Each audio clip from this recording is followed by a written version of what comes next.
Alcune costruzioni del tempo andato sono la testimonianza di un'edilizia fuori dall'ordinario. Questi edifici non sono sopravvissuti, è rimasta solo qualche foto. Osserviamo questo palazzo che si trovava a Stoccolma. A cosa potevano servire quelle torri laterali, staccate dal corpo principale? Erano semplici ornamenti fantasiosi o qualcosa di più? Chi si arrampicava fin lassù e perché? Se all'interno c'erano delle scale a chiocciola, erano davvero da capogiro, vertiginose. Quindi, in assenza di altre spiegazioni, credo che quelli fossero i vani degli ascensori. La cosa non deve meravigliare, abbiamo tunnel con metro orizzontali, potevano benissimo esserci dei carrelli elevatori. Vista la tecnologia di cui disponevano, sarebbero un requisito minimo per quei palazzi. Vediamo qualche altro edificio. Atlantic City, una giornata al mare negli anni '20. In lontananza un edificio del mondo precedente ancora in piedi. Una grande cupola che ci riporta a centinaia di altre cupole simili in tutto il mondo e due più piccole, forse campane per intercettare l'energia elettrica. Poi due torri staccate dall'edificio. Come si arrivava in cima a quelle torri?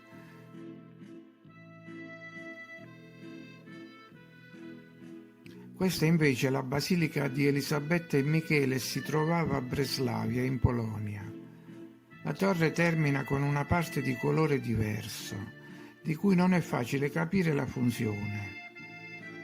Una semplice copertura di metallo, un contenitore, cosa nascondeva? Sembra abbastanza inquietante.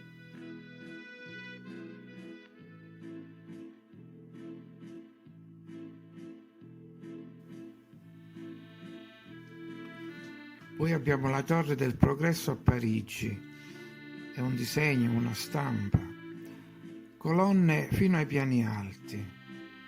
Ma come arrivare in cima? Non credo a piedi.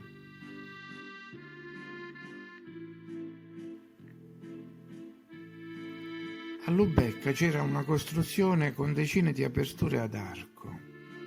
Erano finestre, ma sono una attaccata all'altra.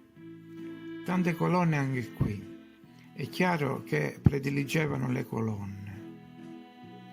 Sembra come se centinaia di persone frequentassero l'edificio, ma come salivano o scendevano, o si scontravano tutti nelle scale e nei corridoi.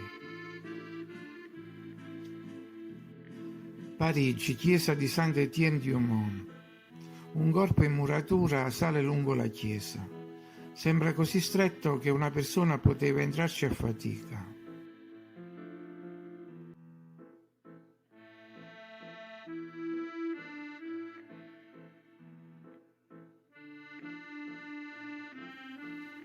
E questo altro edificio completa il quadro.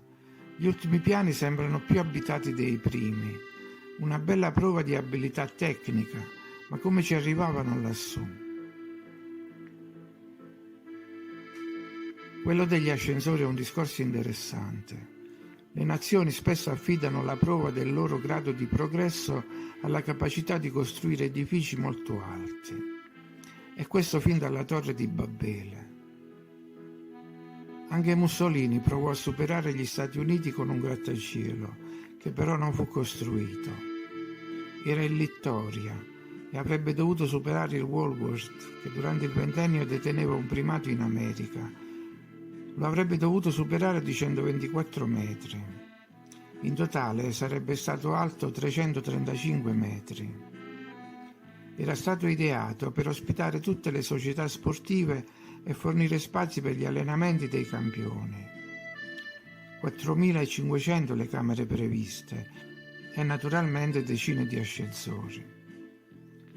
Ma torniamo ai palazzi antichi. Pare che già Archimede avesse avuto l'idea di un ascensore, ma un vero ascensore fu installato nella reggia di Versailles alla fine del 1700 e poi fu proposto anche nella reggia di Caserta e a San Pietroburgo.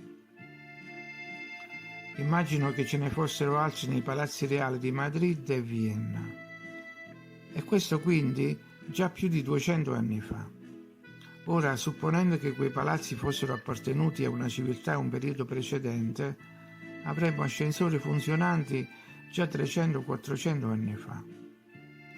Si tratterebbe, nel caso, di tecnologia intercettata e dopo riproposta al momento opportuno.